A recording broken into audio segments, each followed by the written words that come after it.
Un foyer de paix et de prospérité, selon Robert Schuman, un accord international destiné à protéger la paix et la prospérité de la communauté pour le président Truman, c'est ainsi que les signataires du traité de Washington de 1949 le qualifient. Le traité qui donne donc naissance à l'Alliance Atlantique. Le préambule est clair. Il fait état du désir des États parties de vivre en paix avec tous les peuples et tous les gouvernements. L'objectif, est-il souligné, est la préservation de la paix et de la sécurité. Ce qui peut paraître paradoxal pour une alliance militaire. Aussi faut-il se demander ce qu'il en est sur le terrain depuis 1949, en distinguant 3 temps. L'Alliance Atlantique et l'organisation qui en résulte en 1950, à savoir l'OTAN, l'organisation du traité de l'Atlantique Nord, a en effet beaucoup évolué dans le temps.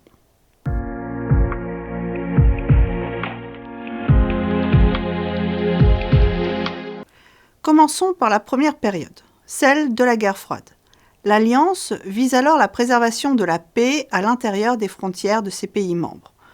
Le concept de paix est associé à celui de sécurité face à une menace clairement définie, incarnée par l'URSS et le monde communiste.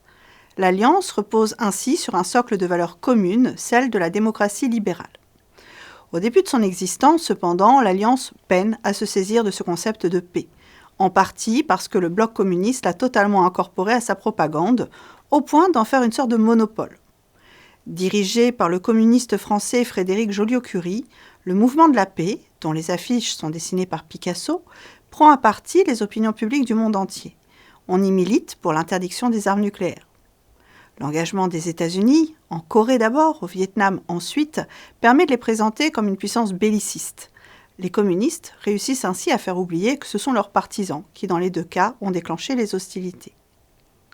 Des mouvements, comme Paix et Liberté, tentent de réinvestir le mot au bénéfice de l'OTAN et de contrer la propagande communiste sur la thèse de la paix, mais avec difficulté. On le voit sur cette affiche, il s'agit d'une tentative pour inverser des a priori bien ancrés. Mais dans les esprits, l'Alliance Atlantique est moins associée à l'idée de paix qu'à celle de la défense de la liberté et de la sécurité. L'Occident s'impose dans les esprits comme le monde libre.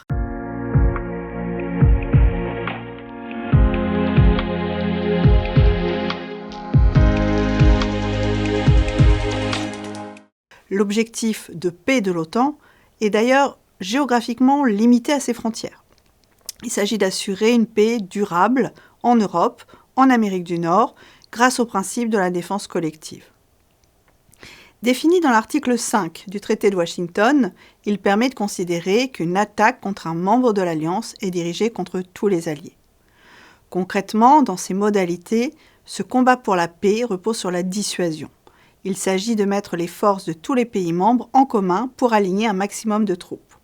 On n'hésite donc pas à afficher les chiffres des forces armées, des armements, pour montrer sa puissance et tenter ainsi de dissuader une potentielle agression.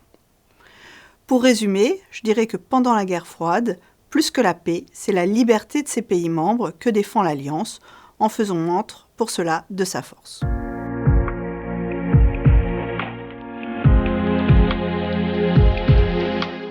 Un virage s'esquisse avec l'après-guerre froide. C'est le 2e temps. Car l'Alliance peut alors se ressaisir plus facilement de ce concept de paix. À partir de 1994, cette évolution trouve l'une de ses incarnations les plus claires avec la mise en place du partenariat pour la paix, dont le nom est déjà en soi un symbole fort. Ce partenariat consiste en des accords entre l'OTAN et les pays de la zone euro-atlantique qui n'en sont pas membres. Il s'agit de stabiliser les relations internationales et ce faisant de réduire les menaces pesant sur la paix. De son côté, la mise en place du partenariat pour la paix avec la Russie est aussi une façon symbolique de terminer la guerre froide et de marquer le retour à des relations apaisées après l'effondrement de l'URSS.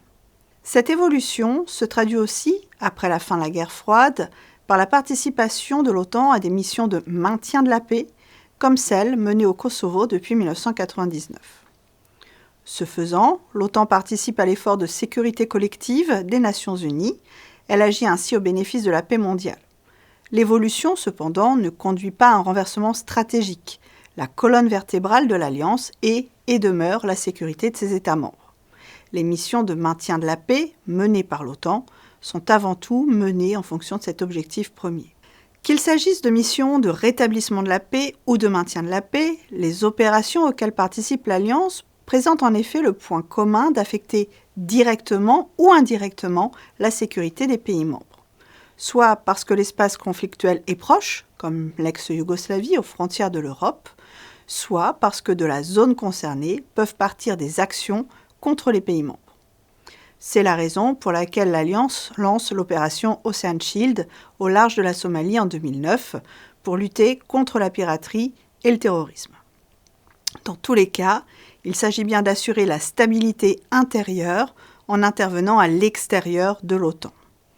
C'est en partie aussi le sens de la politique d'élargissement de l'Alliance, en permettant de pacifier les relations avec des pays qui avaient été membres du pacte de Varsovie pendant la guerre froide, en intégrant la Pologne, la Hongrie, la Tchéquie en 1999, l'OTAN les insère dans un système où les décisions collectives se prennent sur la base du consensus et donc du dialogue.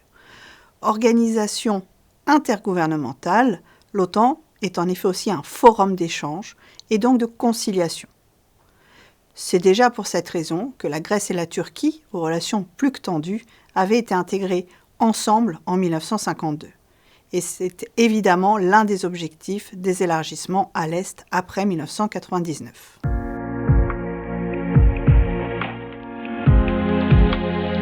Sommes-nous, depuis 2014, entrés dans un troisième temps ?